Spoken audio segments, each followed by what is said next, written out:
اعوذ باللہ من الشیطان الرجیم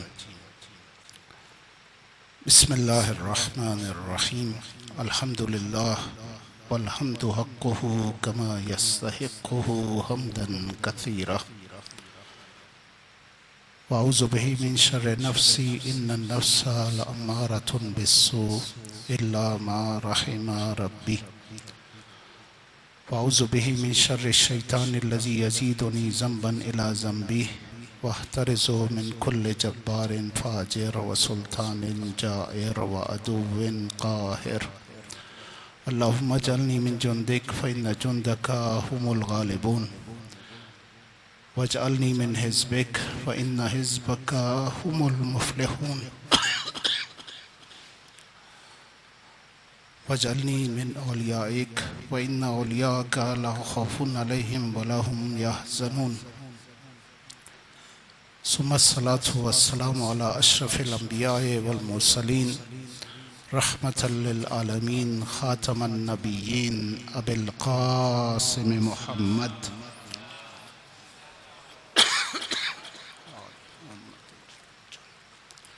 وعلى أهل بيته الطيبين الطاهرين المعصومين سيما بقية الله في الأرضين أجل الله في فرجه أما بعد فقد قال الله في كتابه المجيد ومن آياته أن خلق لكم من أنفسكم أزواجا لتسكنوا إليها وجعل بينكم مودة ورحمة ان فی ذلک لآیات لقوم یتفکرون درود پڑھے محمد و آل محمد پر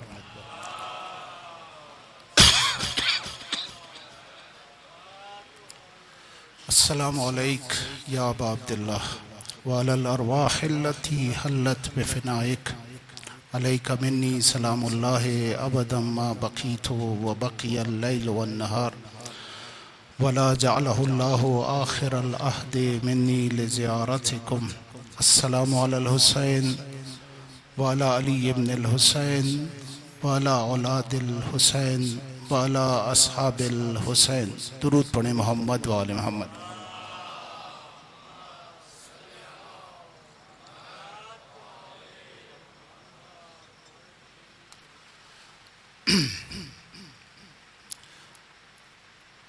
کربلائی گھرانہ اور اس کی خصوصیات کے عنوان سے جو سلسلہ بحث ہم نے شروع کیا تھا وہ ایک گھر کے ہدف اور مقصد سے شروع ہو کر اور اس کی خصوصیات پر ہم نے بات کی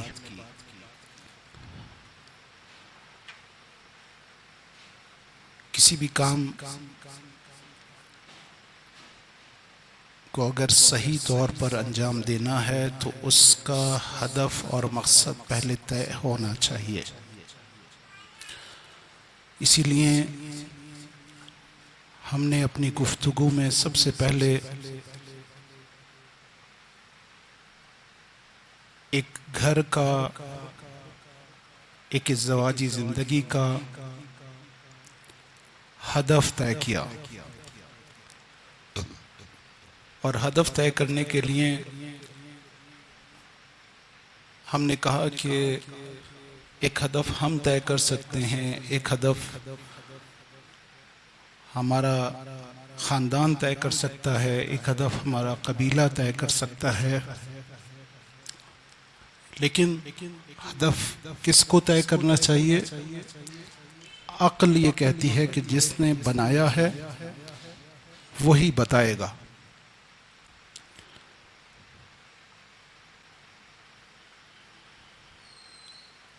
یہ ہدف کا طے ہونا انسانی زندگی میں بہت اہم ہے انسان کی قدر و قیمت اس ہدف سے معلوم ہوتی ہے مولا امیر المومنین دو جگہ اس بارے میں گفتگو فرماتے ہیں ایک جگہ کہتے ہیں کہ قدر کل رجل علی قدر ہمتہ، کہ دیکھو ہر ایک کی قدر و قیمت اس کی ہمت اور ہم و غم پر منحصر ہے، کہ جس چیز کا ہم و غم وہ رکھتا ہے اتنی ہی اس کی قدر و قیمت ہے۔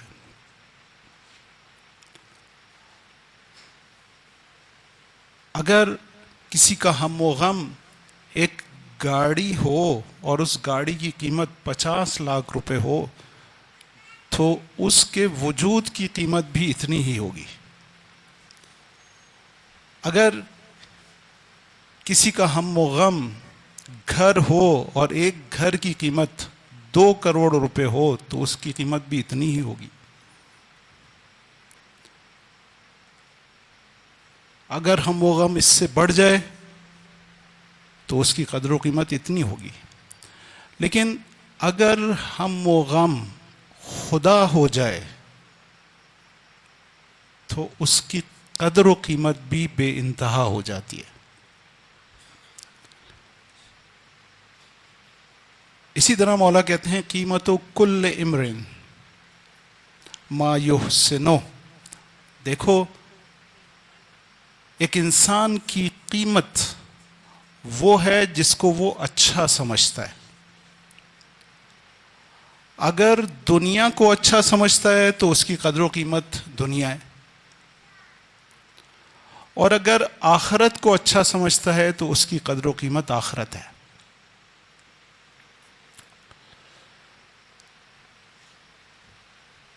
دنیا فانی ہے، اس کی کوئی قیمت نہیں ہے، اس کی کوئی حیثیت نہیں ہے۔ مولا امیر المومنین نے بارہا اس دنیا کی حیثیت کو بتایا ہے۔ ایک دفعہ جوتا ٹانک رہے تھے، ابن عباس آئے اور ابن عباس نے کہا مولا یہ تو پھٹ گیا ہے، اس کی کوئی حیثیت ہی نہیں، اس کی کوئی قیمت نہیں ہے، اب اس کو اٹھا کے پھینک دیں۔ مولا نے اس وقت جواب دیا کہ ابن عباس تمہاری دنیا کی قیمت میرے نزدیک اس جوتے سے زیادہ کمتر ہے۔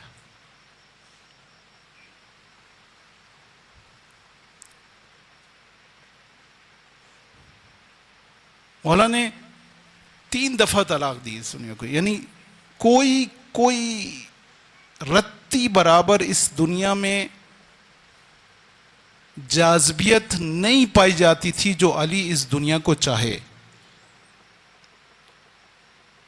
صرف اپنا وظیفہ ادا کرنے کے لیے، اس دین کو حاکم کرنے کے لیے امیر المومنین نے اس دنیا میں اپنے امور کو انجام دیا۔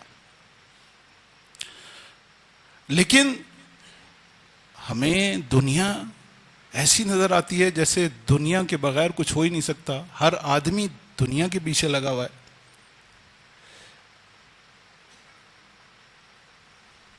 جتنی عمر گزرتی، جتنا موت کے نزدیک جاتا ہے اتنی دنیا کی محبت بڑھتی ہے، یہاں تک ہوتا ہے، یہاں تک کہ قبر کے اندر پیر لٹکائے بیٹھا ہے لیکن دنیا سر پر سوار ہے، دل و دماغ پر حاکم ہے دنیا۔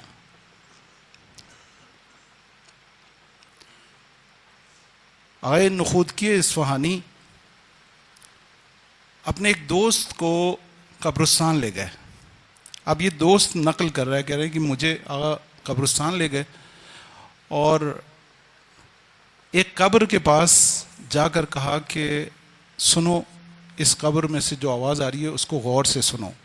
وہ کہتے ہیں کہ میرے اندر اتنی صلاحیت نہیں تھی، آقا نے مجھ پر تصرف کیا تو یہ صلاحیت پیدا ہوئی کہ قبر کی آواز کو سن سکوں۔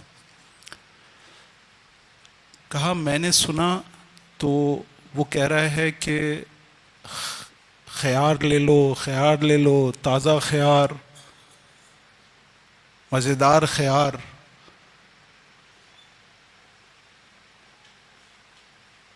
یعنی اب خیار آپ لوگ سمجھتے ہیں نا، خیار آپ کے یہاں خیار کہتے ہیں، صحیح ہے۔ تو آقا نے کہا دوسری قبر کی طرف چلو، دوسری قبر پر لے گئے، کہا کہ اب یہاں سنو. وہاں کان لگایا تو وہاں تسبیح کی آواز آ رہی تھی. سبحان اللہ سبحان اللہ سبحان اللہ لا الہ الا اللہ. آواز سے پوچھا یہ ماجرا کیا ہے؟ کہا کہ یہ جو پہلی قبر تھی وہ ایک سبزی فروش کی قبر تھی، اس کا ہم و غم سبزی بیچنا تھا، اور آخر وقت تک یہ سوال رہا.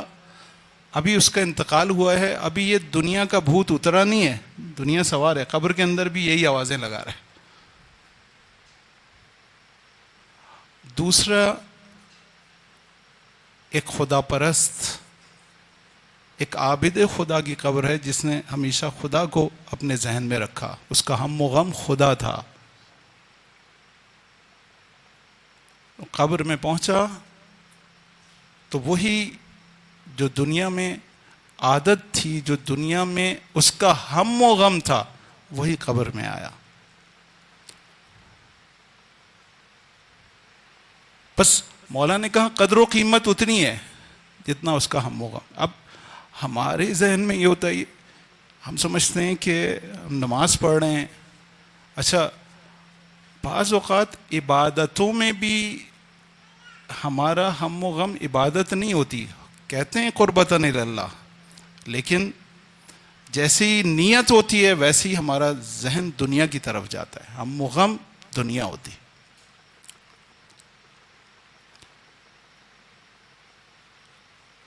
لیکن اسی دنیا میں بہت سے لوگ ایسے ہیں جن کی دنیا میں خدا ہوتا ہے، جن کی تجارت میں خدا ہوتا ہے. مرشد چلوئی ایک نام ہے، تہران میں اس کی بہت بڑی چلو کباب کی دکان تھی. کوئی بہت زیادہ عرصہ نہیں ہوا، یہ 50-60 سال پہلے کی بات ہے. کہتے ہیں کہ اس کا چلو کباب پورے تہران میں مشہور تھا. لیکن عجیب عادت تھی اس کی کہ اس کا جو صندوق تھا وہ ہمیشہ کھلا رہتا تھا.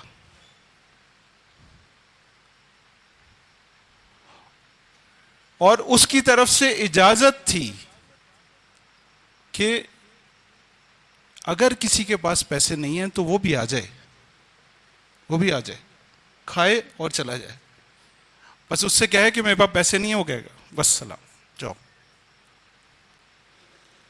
یہاں تک تھا کہ اس کا صندوق کھلا رہتا تھا. اگر کھانا کھانے کے بعد بھی وہ اتنا محتاج ہے کہ اس کو پیسوں کی ضرورت ہے تو وہ اس کے صندوق سے جتنی ضرورت ہو پیسے نکال کے چلا جائے.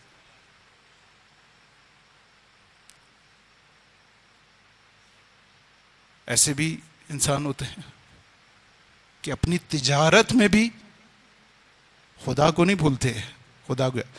خدا نے اتنی برکت دی تھی، اتنی برکت دی تھی کہ اس کے پورے تہران سے لوگ اس کے پاس آتے تھے.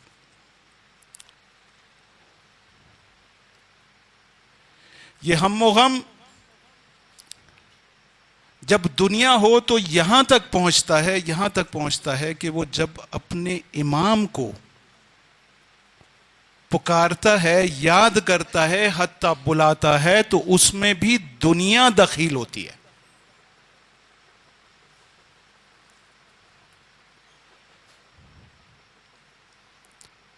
ایک شخص ہے، آج سے 50 سال آغائے مسعود علی نے یہ واقعہ نقل کیا. آج سے 50 سال پہلے کی بات ہے. مدرسے فیضیہ میں ایک حجرے میں مقیم تھا. مالی لحاظ سے کمزور تھا. ان دنوں میں شدید تنگ دستی ہوئی اور کچھ بھی کھانے کے لیے نہیں تھا.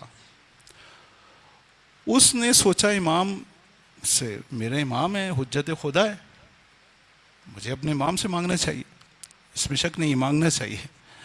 کہنے لگا وہ بیٹھ گیا اور ایک لسٹ بنانی شروع کی.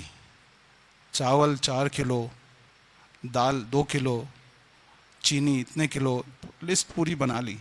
کہ جب آخری چیز لکھ رہا تھا دروازے پہ دستک ہوئی. دروازہ کھلا تو ایک صاحب ابا سے اپنا منہ چھپائے کھڑے تھے اور ہاتھ میں تھیلا تھا.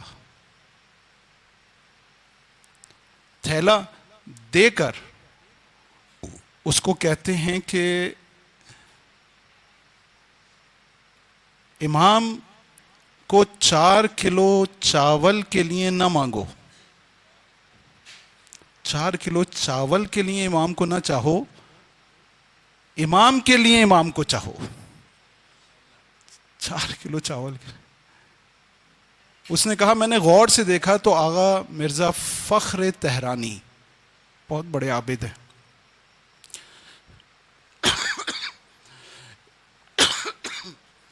امام نے ان کو بھیجا کہ جاؤ یہ چیزیں اس کو دے کر آؤ. لے لی. عزیزو،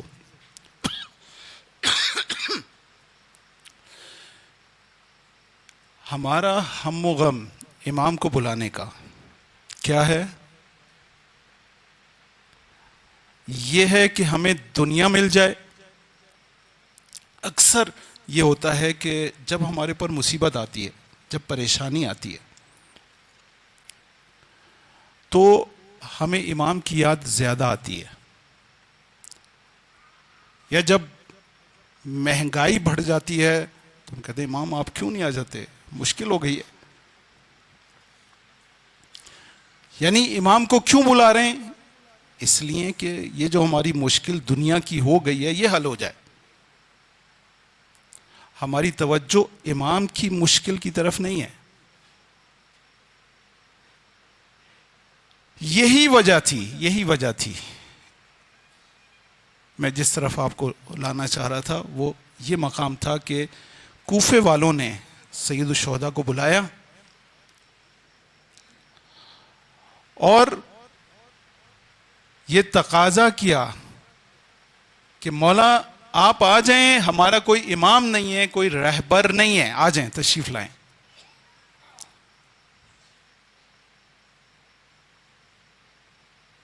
18,000 خطوط، تاریخ میں 18,000 خطوط کی تعداد لکھی ہے. بعض خطوط 40,000، بعض تاریخ میں 40,000 تک لکھا ہے، اور ایک ایک خط پر کئی امضا تھے.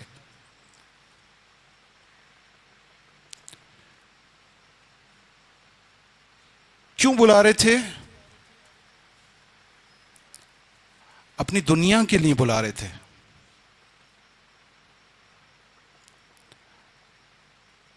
امام کے لیے نہیں بلا رہے تھے. کسی کے بچے کو یزید زبردستی فوج میں داخل کرتا تھا، کسی کے اوپر ٹیکس لگاتا تھا، کسی کے اوپر اور طریقوں سے زمین تنگ کی ہوئی تھی، اس مشکل میں تھے، اس لیے بلا رہے تھے کہ مولا آ جائیں.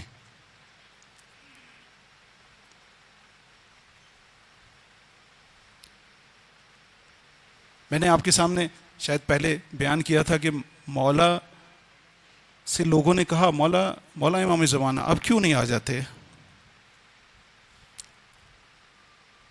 تو مولا نے مختلف لوگوں کو مختلف جواب دیے.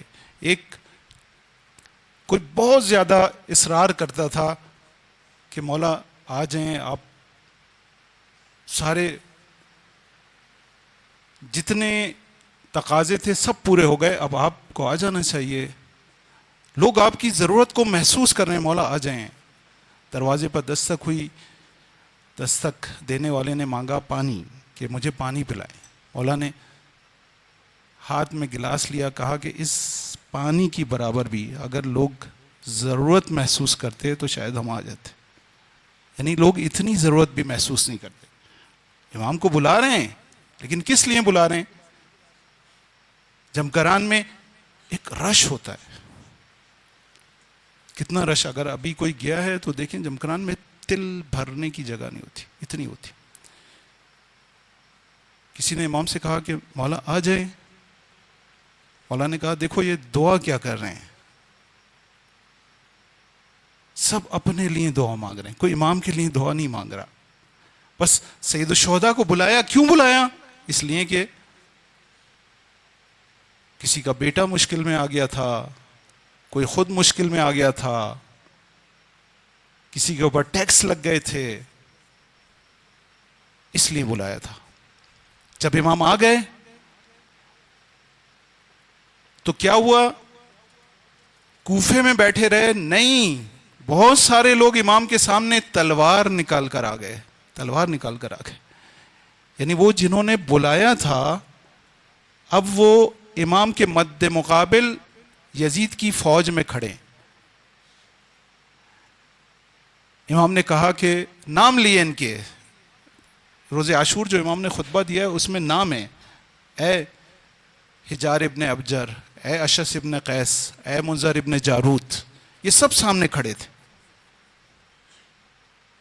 مولا نے خط نکالے، یہ دیکھو تمہارا خط ہے، کیا تم نے مجھے نہیں بلایا تھا؟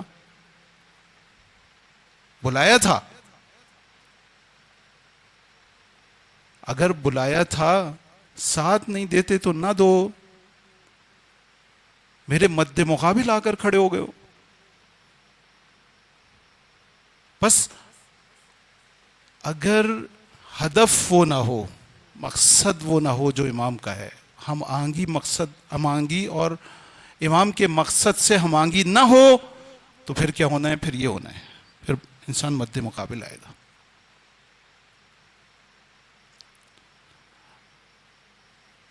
امام ظہور کیوں نہیں؟ اکثر لوگ یہ کہتے ہیں آقا اتنا سب کچھ ہو گیا، امام ظہور کیوں نہیں کرتے؟ آقا محسن کراتی نے بہت خوبصورت مثال دی، کہا کہ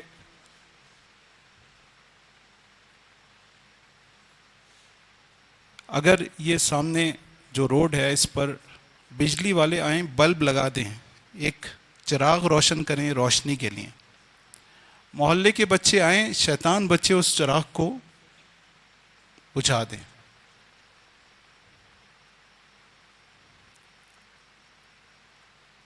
پھر وہ آئیں لگا دیں، پھر محلے کے بچے توڑ دیں، 1 2 3 لگاتے رہیں، وہ توڑتے رہیں.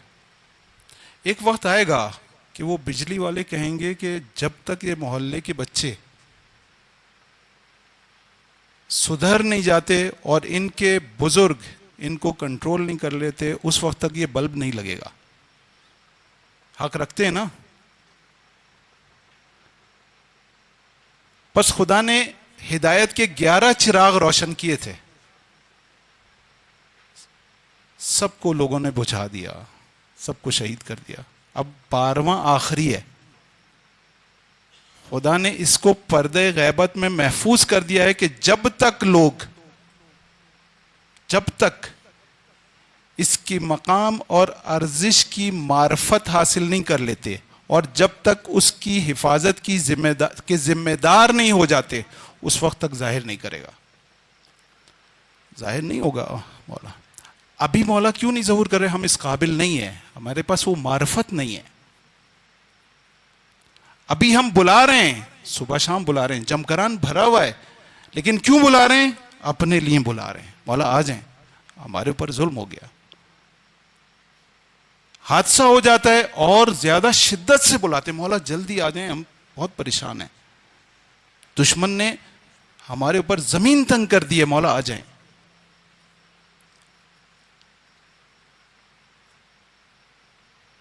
لیکن مولا کب آئیں گے؟ جب ان کے ہدف سے ہم آنگ ہوں گے.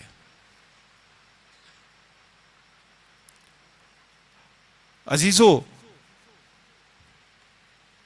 ہم عزاداری کرتے ہیں، صبح شام ہم نے 10 دن عزاداری کی. اس عزاداری کا مقصد کیا ہے؟ اس کا ہم و غم کیا ہے؟ ہم سب یہاں عزادار بیٹھے ہیں اور تقریباً 11 دن سے مستقل صبح شام مجلسیں کر رہے ہیں، فرش عزا بچھا رہے ہیں. کیا ہے؟ میں نے کہا کہ ہر چیز کا ہدف بہت اہم ہے، عزاداری کا ہدف بہت اہم ہے. عادتاً کر رہے ہیں، میں نے پہلی شب بیان کیا تھا کہ یہ حرارت ہے ہمیں نکال کر لے کر آتی ہے، لیکن ہمارا کیا مقصد ہوتا ہے اس فرش اعضا؟ خدا نے ہمارے اندر ایک تڑپ رکھی ہے، ہم آگے بیٹھ گئے.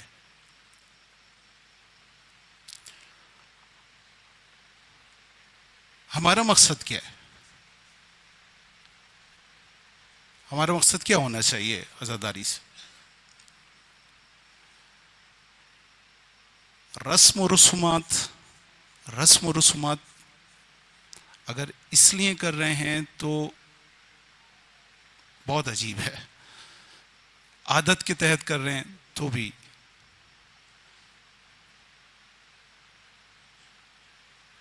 یہ سلسلہ چھٹے امام کے دور سے شروع ہوا. چھٹے امام جعفر صادق علیہ الصلوۃ والسلام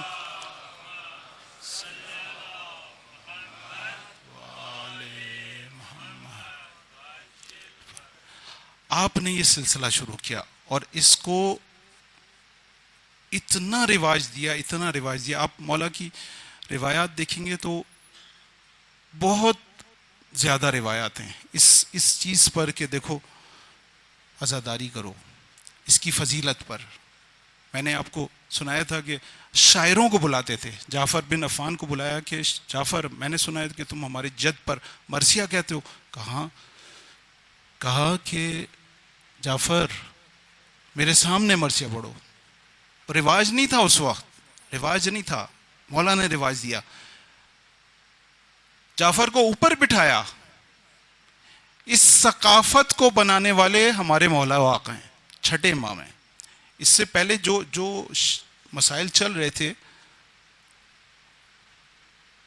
چوتھے امام عزاداری نہیں کر سکتے تھے، پانچویں امام بھی اسی طرح سے عزاداری نہیں کر سکتے. چھٹے امام کو موقع ملا، فوراً فرش اعضا بچھایا، اور اس فرش اعضا کا رواج چھٹے امام نے دیا.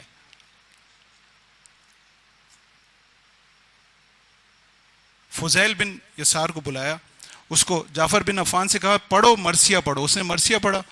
کہا جعفر پتہ ہے کہ اس جگہ پر ملائکہ حاضر تھے، جہاں حسین کی مصیبت بیان کی جائے وہاں پر ملائکہ حاضر ہوتے ہیں. اس طرح سے مولا نے اس فرش اعضا کی فضیلت کو بیان کر کر کے لوگوں کو راغب کیا. فضیل بن یسار کو بلایا، فضیل کیا تم ہمارے جد کی مصیبت کے لیے لوگوں کو جمع کرتے ہو؟ فضیل کہتا ہے جی مولا ہم جمع کرتے ہیں.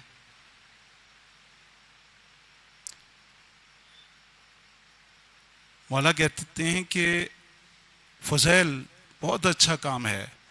اس مجلس کا ہدف اور مقصد مولا بیان کرتے ہیں، احیو امرنا، دیکھو ہمارے امر کو اس مجلس میں زندہ کرو. کیا امر ہے ائمہ کا؟ یہ ولایت اور امامت. اس ولایت اور امامت کو جو اجتماع سے ہٹا دیا گیا ہے، معاشرے سے ہٹا دیا گیا ہے، مولا نے کہا اس عزاداری کے ذریعے سے اس کو زندہ کرو.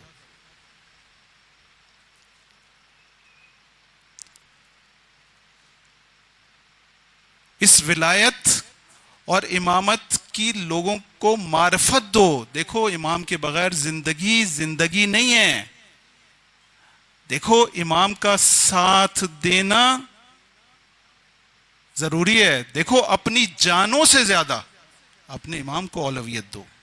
جب تم نے امامت کا کلمہ پڑھ لیا تو اب تمہاری کوئی حیثیت نہیں ہے، تمہاری کوئی مرضی نہیں ہے، تمہارا جو کچھ ہے وہ اپنے امام کا ہے. اس چیز کو کہا کہ زندہ کرو. بس عزاداری کا مقصد کیا ہے؟ عزاداری کا مقصد یہ ہے کہ ہم امر ائمہ کو زندہ کریں، ولایت کو زندہ کریں. یہ ہمارا مقصد ہے. ہمارا مقصد حسین ہے. عزیزو، جنت میں یہ کامل الزیارہ میں ایک روایت موجود ہے. آپ فرش اعضا پر آ کر بیٹھتے ہیں، میرے عزیزو یہاں پر آؤ، اپنا ہم و غم خدا اور حسین کو لے کر آؤ کہ میرا ہم و غم میرا مولا ہے، میں ان کی مصیبت کو سننا چاہتا ہوں، خلوص دل کے ساتھ گریا کرو. صرف یہیں مجلس میں نہیں، یہیں مجلس میں نہیں، بلکہ گھر پہ بھی صبح شام اگر موقع ملے، صبح شام موقع لینا چاہیے. اگر حسین کے ساتھ رہنا چاہتے ہو، اگر باب الحسین سے جنت میں داخل ہونا چاہتے ہو، تو پھر حسین کی مصیبت پر روزانہ گریا کیا کرو، روزانہ. ایک شخص ہے عبد الکریم کفاش، کفاش ہے، جوتے ٹانکنے والا، یعنی ہمارے یہاں اس کو موچی کہتے ہیں، موچی ہے وہ.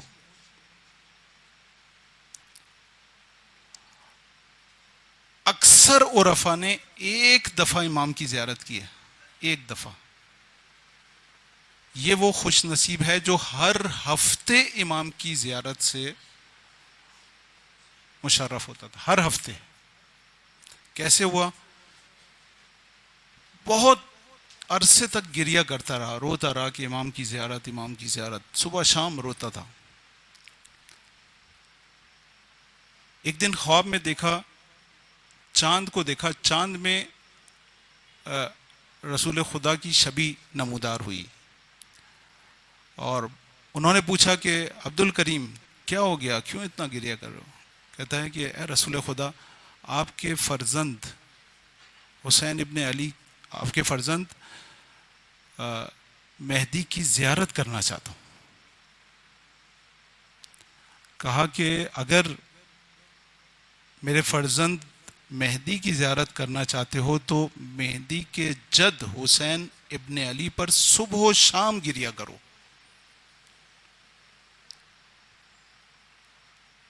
کیوں؟ آپ نے دعائے ندبہ میں پڑھا ہے، بولا اندبنکم صباحا و مساحا،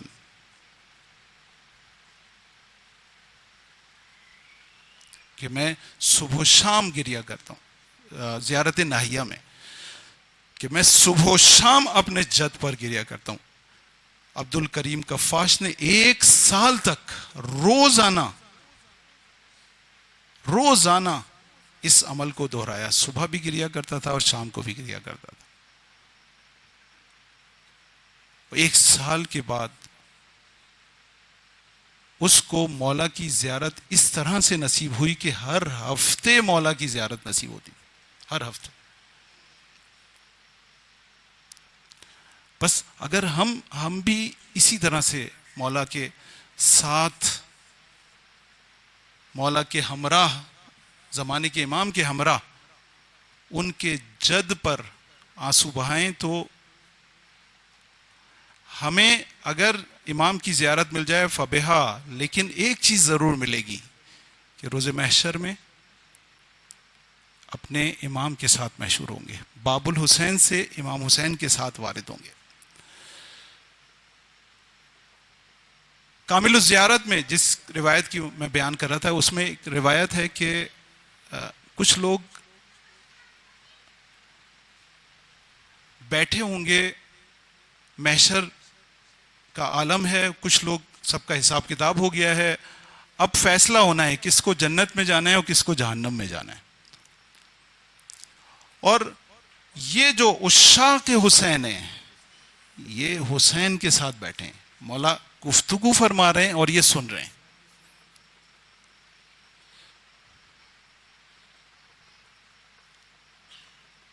اب اعلان ہوتا ہے کہ جنت والے، ان لوگوں سے حکم دیا جاتا ہے کہ جنت میں چلے جاؤ. وہ روایت کہتی ہے کہ یہ مولا کے اطراف سے ہلتے بھی نہیں ہیں،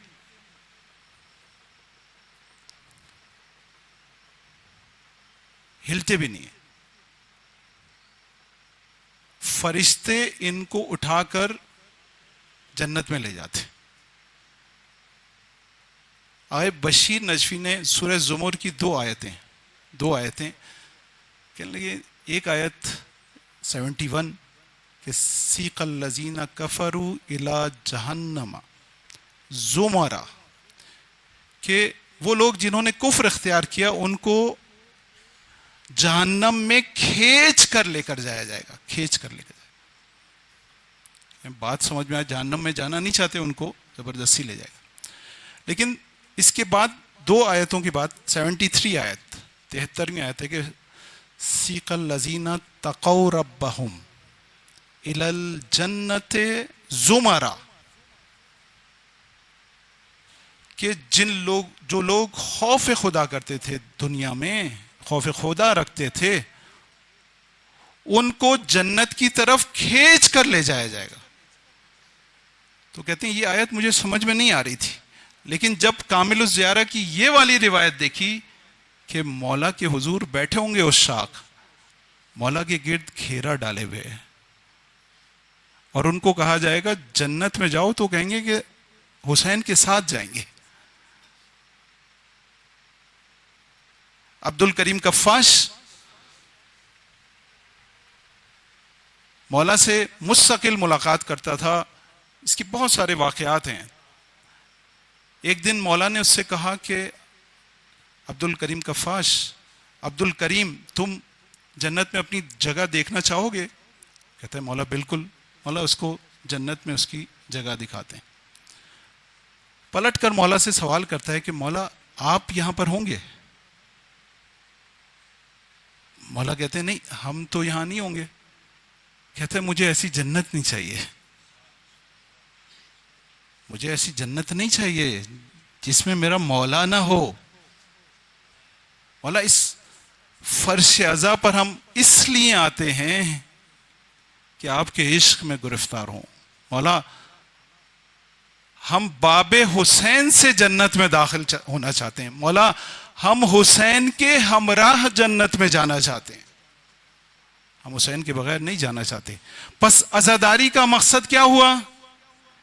امر ائمہ کو زندہ کرتے ہوئے حسین کی ہمراہی کو اختیار کرنا. ذہن میں رہے، اور کوئی مقصد نہیں ہے، کوئی مقصد نہیں ہے. امر ائمہ کو زندہ کرنا ہے اور حسین کے عشق میں گرفتار ہونا ہے، اس طرح سے کہ کل روز محشر حسین کے ساتھ جنت میں داخل ہو. یہ عزاداری کا مقصد ہے. پس عزیزو، ہماری گفتگو آج ختم ہو رہی ہے، اور انشاءاللہ کل سے آپ کے پاس نئے ذاکر آئیں گے جو کہ مجھ سے کہیں بہتر ہیں اور صاحب فضل ہیں.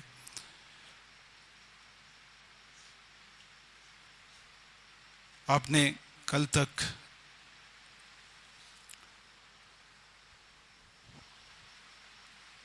جو مصائب سنے وہ شام غریبہ کی مصیبت تھی. ہم نے آپ کے سامنے بیان کیا کہ وہ مصیبت جو کہ صرف مولا کے ساتھ مختص تھی،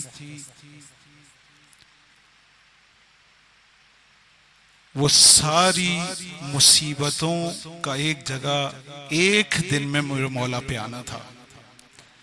بھوک بھی آئی، پیاس بھی آئی، جوانوں کی موت بھی آئی، خوف بھی آیا، سب کچھ ایک ساتھ آ گیا.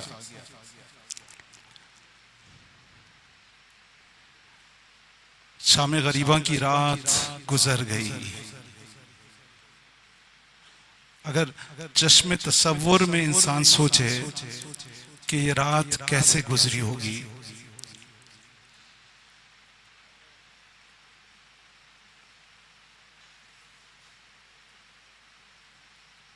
بچوں کی رات کیسے گزری ہوگی، بیویوں کی رات کیسے گزری ہوگی، اور زینب کی رات کیسے گزری ہوگی.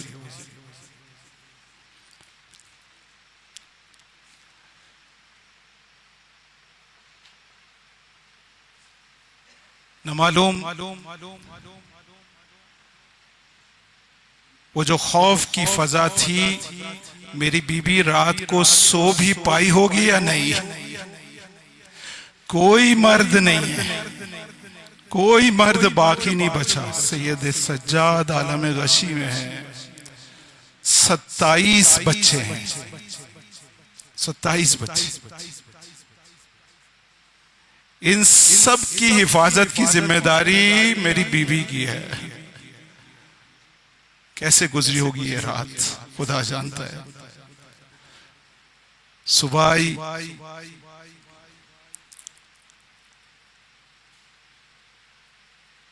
اور یہ حکم آیا کہ سواریاں آ گئی ہیں، ان سواریوں پر سوار ہو.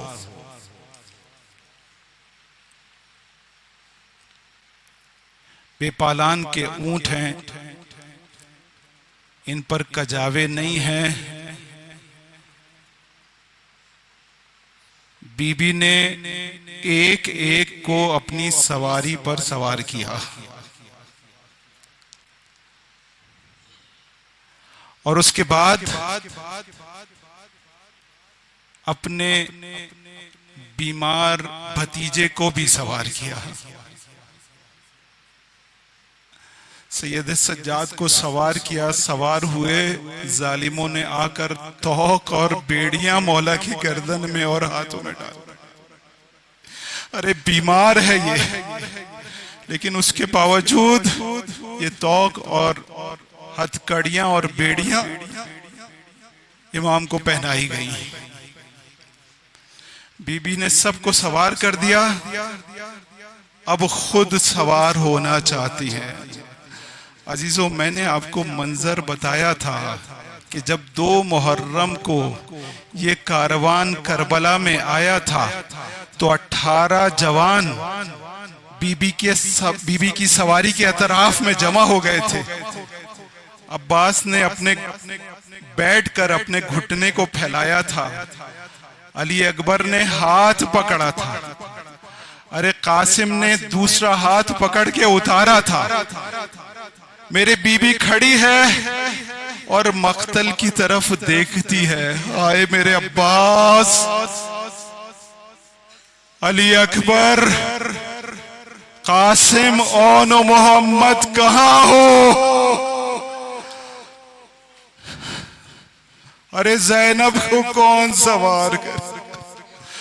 مجھے نہیں پتا، تاریخ میں لکھا ہوا بھی نہیں ہے کہ بی بی کیسے سوار ہوئی.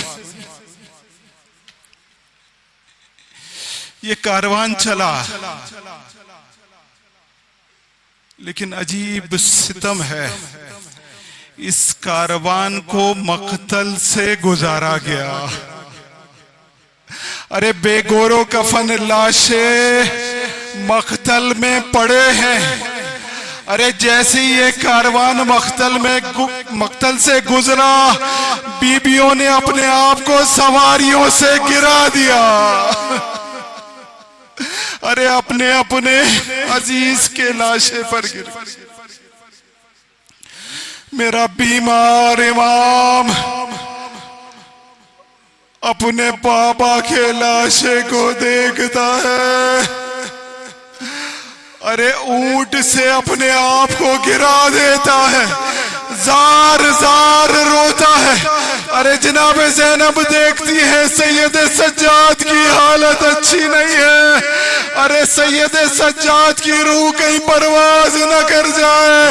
بی بی زینب آتی ہے، سید سجاد صبر کرو، سید سجاد تم ہمارے امام ہو. سید سجاد کہتی ہے پپی اماں، وہ جوان بیٹا کیسے صبر کرے جس کے بابا کا لاشا بے گور و کفن میدان میں پڑا ہو اور اس کو دفنانے کی اجازت نہ ہو. اجرکم علی اللہ. یہ کاروان کوفے کی جانب چلا جاتا ہے، لاشیں بے گور و کفن پڑے ہیں. عزیزو، میرا مولا جب کربلا میں آیا تھا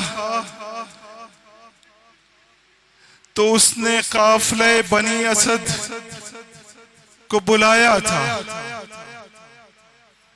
پہلے مردوں کو بلایا، کہا کہ دیکھو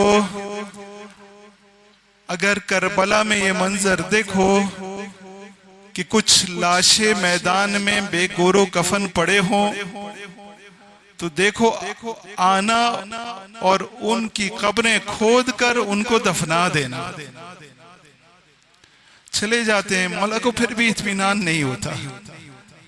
بنی اسد کی عورتوں کو بلاتے ہیں کہ بنی اسد کی عورتوں، اگر تمہارے مرد یہ کام نہ کر سکے تو تم آنا اور ایک ایک مٹھی ہمارے جسموں پر ڈال. مولا کو پھر بھی اطمینان نہیں ہوتا. بنی اسد کے بچوں کو بلاتے ہیں. بچوں دیکھو، تمہارے اگر مرد اور تمہاری عورتیں یہ کام نہ کر سکو تو اپنی چھوٹی چھوٹی سی مٹھیوں میں مٹی اٹھانا اور ہمارے جسموں پر ڈال دینا. وہ وقت آ گیا. بنی اسد کی عورتیں آتی ہیں، دیکھتی ہیں کہ بنی ہاشم کے لاشیں میدان میں پڑے ہیں. جاتی ہیں اور اپنے مردوں سے کہتی ہیں کہ تمہاری غیرت کو کیا ہو گیا؟ اگر رسول خدا کے فرزند کا ساتھ نہیں دے سکے تو کم از کم اتنی غیرت کا مظاہرہ کرو کہ ان کے لاشیں بے گور و کفن پڑے ہیں، ارے ان کو دفنا دو. بنی اسد کا کاروان چلتا ہے، ہاتھ میں پھاوڑے اور کدال ہیں، قبریں کھودتے ہیں، قبریں کھود دیتے ہیں. جب لاشوں کے پاس آتے ہیں تو پریشان لاشوں کو دیکھتے ہیں. لاشوں پر سر نہیں ہے. کیا کریں؟ کسی لاش کے ٹکڑے ٹکڑے ہوئے ہیں. ارے کس لاشے کا کون سا ٹکڑا ہے نہیں معلوم. اتنے میں دیکھتے ہیں دور سے ایک سواری آ رہی ہے. ایک سوار آتا ہے لیکن شکل سے بیمار لگتا ہے. سواری سے اترتے ہیں، پوچھا جاتا ہے کہ آپ کون ہیں؟ تعارف کراتے ہیں کہ میں اس مظلوم حسین کا فرزند ہوں جس کو یہاں پیاسا شہید کر دیا گیا. ایک ایک لاشے کو اس کے نام کے ساتھ دفناتے ہیں کہ یہ زہیر کا لاشا ہے، یہ حبیب ابن مظاہر کا لاشا ہے، یہ میرے بھائی علی اکبر کا لاشا ہے. ایک جگہ ٹکڑے پڑے ہوتے ہیں، ان کو جمع کرتے ہیں، کہتے ہیں یہ میرے بھائی قاسم کا لاشا. ایک ایک کو دفناتے ہیں. آخر میں ایک لاشا ہے جس کے ہاتھ نہیں ہے. اس کے قریب آتے ہیں، پہلے اس کو سلام کرتے ہیں، اے چچا عباس آپ کو میرا سلام ہو. چچا عباس کے لاشے کو بھی دفناتے ہیں. آخر میں اپنے بابا کے لاشے پر آتے ہیں. پہلے آ کر زار زار گریا کرتے ہیں، اے بابا اے بابا اس دنیا نے مجھے کیوں باقی رکھا. مولا کی تدفین کرتے ہیں اور آپ کی قبر پر ایک جملہ لکھتے ہیں، ھذا قبر حسین ابن علی الذی قتلوہ عطشانا وغریبا. ارے یہ اس مظلوم کی قبر ہے جس کو پیاس ایسا شہید کر دیا گیا جس کو غریب اس بستی میں مار دیا گیا.